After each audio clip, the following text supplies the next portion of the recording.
Sir जी, sir क्या नाम है? मुकेश दास जी। मुकेश जी कहाँ से हो? हम पब्बीपुर गांव, तहसील माठ, जिला मथुरा, उत्तर प्रदेश से हैं जी। मुकेश जी, संत रामपाल जी महाराज जी से दीक्षा लेने से पहले आप कौन सी साधना करते थे? संत रामपाल महाराज जी से नाम दीक्षा लेने से पहले हम भगवान श्री कृष्ण जी, शिव जी तथा वैष्णो देवी जी की पूजा करते थे। जी, आप जो कृष्ण जी, वैष्णो देवी की और जो भी देवी देवताओं की साधना करते थे उनसे कुछ लाभ हुआ? जी नहीं, उनसे कुछ लाभ नहीं मिला जी, उल्टा हमें हानि हुई जी उनसे। जी, और कौन से आपने गुरु बनाया था कोई? जी, हमने संत रामपाल महाराज जी से पहले एक राधा कुंड में देवीदास जी नाम से गुरु जी थे हमारे, उनसे नाम दीक्षा ले रखी थी हमने। उनकी बताई हुई साधना हमने 3 साल की जी। अच्छा, 3 साल की है। जी जो 3 साल आपने साधना की थी उससे आपको कोई लाभ हुआ? जी नहीं, कोई लाभ नहीं मिला हमें उन साधना करने से। तो फिर संत रामपाल जी महाराज जी से कैसे जुड़े आप? संत रामपाल महाराज जी से जुड़ने का एक विशेष कारण है जी। हमारे गांव में एक बाहर का फेरी करता था हमारा पड़ोसी, उसे एक पंपलेट मिली जिस पर लिखा था ब्रह्मा विष्णु महेश के माता पिता कौन है तथा देवी दुर्गा जी का पति कौन है। वो उस पंपलेट को लेकर आया और गांव के एक चौराहे पर वो उस पंपलेट को दिखाने लगा। उस चौराहे पर काफ़ी लोग जमा हो गए और देख देख के सभी पंपलेट पढ़ रहे थे और हंस रहे थे। हम भी अपने घर से निकले और हम भी उस पंपलेट को देख के पढ़कर हंसने लगे। मेरे देखो कैसे कोई संत है और ब्रह्मा विष्णु महेश के माता पिता बता रहे हैं और हम देवी दुर्गा जी की पूजा करते थे जी, उसका पति भी बता रहे हैं। तो हमें काफ़ी आश्चर्य हुआ।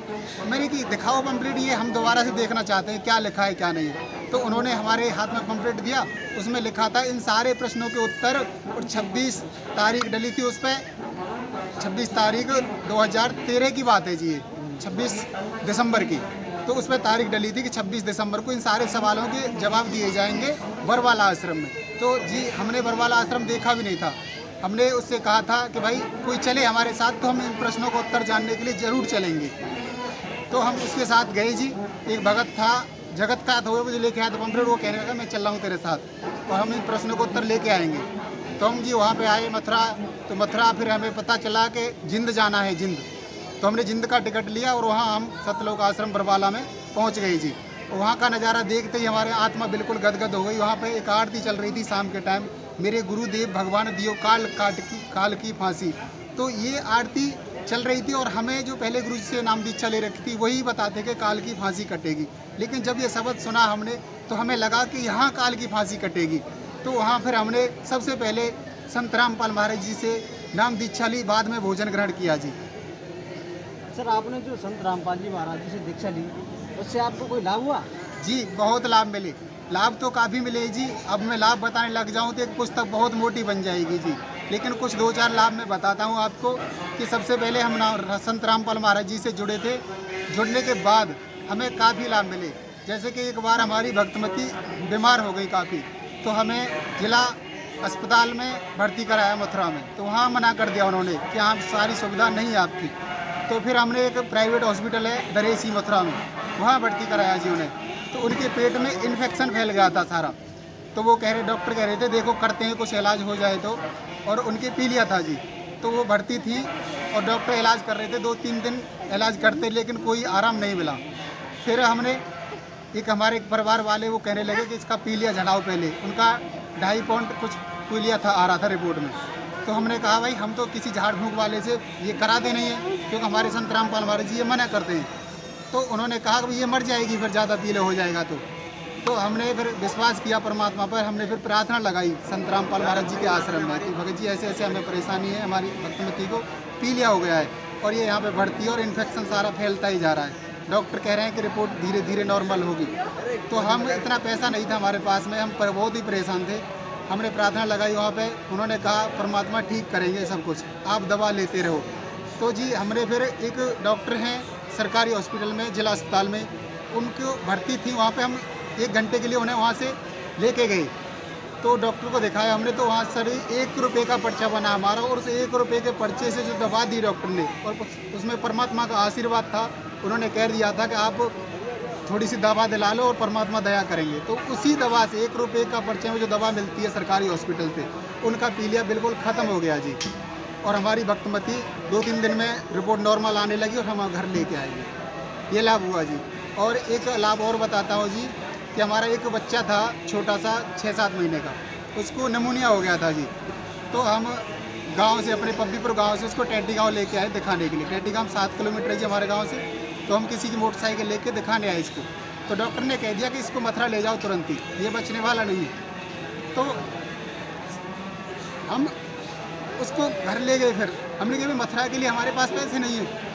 हम उस बच्चे को अपने को घर ले गए, घर से पैसे की व्यवस्था करके लाए, एक गाड़ी करके लाए हम फिर, और हम मथुरा जिला अस्पताल में आए सबसे पहले। तो जिला अस्पताल में हमने अपने बच्चे को दिखाया। जिला अस्पताल में डॉक्टर ने मना कर दिया। हम रात को 9 बजे आए थे। तो जिला अस्पताल में मना करने के बाद डॉक्टर ने कहा यहाँ पर ट्रीटमेंट सुबह 10 बजे चालू होगा आपके बच्चे का। मैंने कहा हमारे बच्चे का हालत बहुत ही ख़राब है और बच्चे का यह लग रहा है कि बच्चा अब ख़त्म हो जाएगा, यानी कि ट्रीटमेंट अभी चालू करो तो भर्ती करते हैं हम। उन्होंने कहा आप प्राइवेट हॉस्पिटल चले जाओ जी। तो हम जी वहाँ से निकल के मथुरा में ही दरेसी हॉस्पिटल में आए जी। दरेसी हॉस्पिटल में उन्होंने कहा कि 10,000 रुपये तुरंत जमा करो, अभी आप बच्चे को भर्ती करो। मेरे बच्चा हमारा बच जाएगा जी, क्योंकि बच्चे की बचने की हम नहीं कह सकते हैं। आप पहले 10,000 रुपये जमा करो आप और बच्चे को भर्ती करो। फिर हमें संतुष्टि नहीं हुई जी। फिर हम संत रामपाल महाराज जी का मन ही मन सुमरण करते रहे, मेरी परमात्मा दया करो हमारे पर। तो हम फिर दोबारा लौट के जिला अस्पताल गए जी। तो वहाँ जिला अस्पताल में डॉक्टर से हमने मिन्नत की, नहीं हम बहुत ही गरीब आदमी जी, हमारे पास कुछ भी नहीं है। तो डॉक्टर ने कहा हम कुछ नहीं कर सकते यहाँ पे, आप 10 बजे इलाज चालू होगा, भर्ती कर सकते हो बच्चे को। नहीं भर्ती तो हम तभी करें तब हमारे बच्चे का आप इलाज चालू करो। तो उन्होंने कहा आप बहुत ही गरीब है। मेरी हम बहुत ही गरीब हैं जी। तो उन्होंने कहा क्या चाहते हो हमसे मदद। मेरी हम आप हमारे को आगरा जिला एसएन मेडिकल में रेफर कर दो जी। तो उन्होंने कहा हमने ट्रीटमेंट चालू नहीं किया आपका, तो हम ऐसे नहीं लिख सकते। नहीं कुछ भी करो, हमारे बच्चे को तुरंत रेफर करो जी, हम हाथ जोड़ते हैं आपके आगे। तो वो डॉक्टर मना करता रहा, मैं उससे यही कहता रहा आप हमें रेफर कर दो। तो मालिक ही जाने उसने किसके मन में क्या आई, और उसने तुरंत 108 नंबर पर कॉल कराया मेरे से, मेरे मोबाइल से खुद। और मैंने बात की, फिर उसने बात की, और वहाँ एसएन मेडिकल में उन्हें अपने सीनियर डॉक्टर से बात की। उन्होंने बताया कि हाँ हम बच्चे का इलाज कर रहे हैं और बच्चे की नॉर्मल हालत है। उसने झूठ बोला जी, ये खासकर मालिक ने बुलवाया उससे, या हो सकता है किसी कारण परमात्मा ही बुलवा रहे थे उससे। तो उसने कह दिया कि हाँ इलाज सही नहीं हो पा रहा, बच्चा स्वस्थ नहीं हो पाएगा, आप वहाँ पे भर्ती कर लेना, मैं इस बच्चे को रेफर कर रहा हूँ। तो उसने तुरंत ही 10 मिनट के अंदर बच्चे का पूरा भर्ती का कराया, फाइल वाइल बना के, और सारा कुछ रेफर तैयार कर दिया उसने। तो तुरंत ही उस सरकारी हॉस्पिटल के गेट के आगे तुरंत गाड़ी आ गई। मुझमें फ़ोन आया कि आपने अभी गाड़ी की बुकिंग की थी, आ गई है। तो सरकारी गाड़ी हमें मथुरा जिला से और आगरा के लिए लेके गई थी। तो हम रात को 11:30 बजे मथुरा आगरा में एसएन मेडिकल में पहुंच गए जी। तो हमारा बच्चा मालिक की दया से तुरंत भर्ती हो गया वहाँ पे, और हमने 8-10 दिन रखा भर्ती। तो वहाँ पे बच्चा स्वस्थ हुआ बिल्कुल। हम मालिक की दया से बच्चे को स्वस्थ लेके आए जी। तो वहाँ परमात्मा ने बहुत लाभ दिया हमारे को। सर जो आपको देख रहे हैं, जो संत रामपाल जी महाराज जी जुड़ना चाहे वो कैसे जुड़ सकते हैं? संत रामपाल महाराज जी से जुड़ने के लिए संत रामपाल महाराज जी के काफ़ी चैनलों पर सत्संग आते हैं जी।